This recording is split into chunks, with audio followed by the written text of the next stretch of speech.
మరో breaking news చూస్తున్నాం. గత ప్రభుత్వంలో యథేచ్ఛగా ఎర్రచందనం స్మగ్లింగ్ జరిగిందన్న ఆరోపణలున్నాయి. ఈ క్రమంలో ఫారెస్ట్ డిపార్ట్మెంట్ పై సీఎం చంద్రబాబు సీరియస్ అయ్యారు. గతంలో అడవులను నరికేస్తుంటే అధికారులు పట్టించుకోలేదని ఆగ్రహం వ్యక్తం చేశారు. ఎప్పటికైనా అధికారుల్లో మార్పు రావాలని సూచించారు.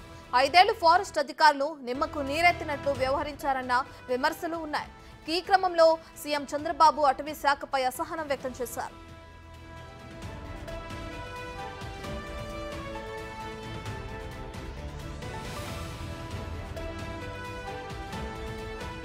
కూటమి ప్రభుత్వం రాగానే ఎర్రచందనం స్మగ్లింగ్ పై ప్రత్యేకంగా ఫోకస్ పెట్టింది. ఎక్కడెక్కడ చెక్ పోస్టులు ఏర్పాటు చేసి తనిఖీలు చేస్తున్నారు. ఎర్రచందనం అక్రమ రవాణాకు అడ్డుకట్ట వేస్తున్నారు. భారీగా ఎర్రచందనంను స్వాధీనం చేసుకుంటున్నారు. అధికారులకు అటవీ శాఖ మంత్రిగా ఉన్న పవన్ కళ్యాణ్ ఫ్రీ హ్యాండ్ ఇచ్చారు. ఎవరు అక్రమ రవాణా చేసినా వదిలిపెట్టొద్దని సూచించారు. టాస్క్ ఫోర్స్ తో సంయుక్తంగా ఫారెస్ట్ విభాగం పనిచేసే విధంగా ప్రణాళికలు చేస్తున్నారు.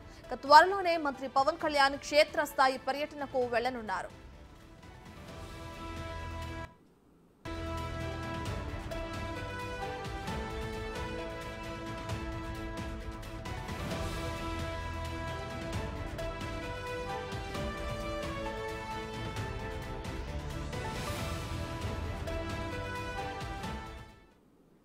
ఏపీలో గత వైసీపీ అధికారంలో ఉన్న క్రమంలో ఎర్రచందనం స్మగ్లింగ్ జరిగిందన్న ఆరోపణలు ఎక్కువగా వినిపిస్తున్నాయి. దీనికి సంబంధించి కూటమి ప్రభుత్వం దానికి చర్యలు తీసుకోవాలని ఆదేశాలు కూడా జారీ చేయడం జరిగింది. ఇదే అంశానికి సంబంధించి మరింత సమాచారాన్ని మా ప్రతినిధి దామోదర్ అందిస్తారు. రైట్ దామోదర్, ఇప్పటికే చూసుకుంటే పవన్ కళ్యాణ్ కూడా క్షేత్ర స్థాయిలో పర్యటనకు వెళ్లే అవకాశం కనిపిస్తుంది. అయితే ఎప్పుడు వెళ్లే అవకాశం కనిపిస్తుందట? గత 5 సంవత్సరాల వైసీపీ పరిపాలనలో ఏదైతే ఎర్రచందనానికి సంబంధించి ఏమాత్రము గత ప్రభుత్వం పట్టించుకోలేదన్న విమర్శలు పెద్ద ఎత్తున వచ్చాయి. దీనికి తోడు ఆయా శాఖల అధికారులు కూడా అలాగే వ్యవహరించారు. ముఖ్యంగా టాస్క్ ఫోర్స్ను నిర్వీర్యం చేయడము, డీజీపీ స్థాయి అధికారం నుంచి ఏదైతే డీఎస్పీ స్థాయి అధికారికి బాధ్యతలు అప్పగించారు. ఈ నేపథ్యంలో గత 5 సంవత్సరాల కాలంలో పెద్ద ఎత్తున ఏదైతే శేషాచలం అటవీ ప్రాంతంలో ఎర్రచందనం యథేచ్ఛగా దోచుకున్నారనే విమర్శలకు తావిచ్చారు. దీంతోపాటు పెద్ద ఎత్తున దందాలు కూడా నడిచాయి. టాస్క్ ఫోర్స్ కానిస్టేబుల్ మీద కారు ఎక్కించి చంపేసిన సంఘటన అన్నమయ్య జిల్లా పీలేరులో జరిగింది. నిన్న పార్లమెంటులో అటవీ శాఖ మంత్రి ఇచ్చిన సమాచారం కూడా అందుకు బలాన్ని ఇచ్చింది. రాష్ట్రంలో అత్యధికంగా చెట్లు అక్రమంగా నరికివేయబడ్డ జిల్లా ఏదంటే అన్నమయ్య జిల్లా అంటూ కూడా ఆయన ప్రకటించాడు. 21,700 పైగా మొక్కలు ఈ చెట్లు నరికివేయబడ్డాయి అక్రమంగా అన్నమయ్య జిల్లాలో అంటూ ప్రకటించడం, అది కూడా రాష్ట్రంలో మొదటి స్థానం అన్నమయ్య జిల్లాలే అంటూ కూడా చెప్పుకొచ్చారు.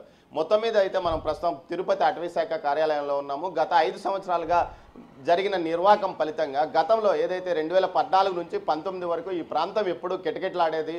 ఓవైపు టాస్క్ ఫోర్స్ పోలీసులు, ఫారెస్ట్ శాఖ సంయుక్తంగా కూబింగ్ ఆపరేషన్లు నిర్వహించారు.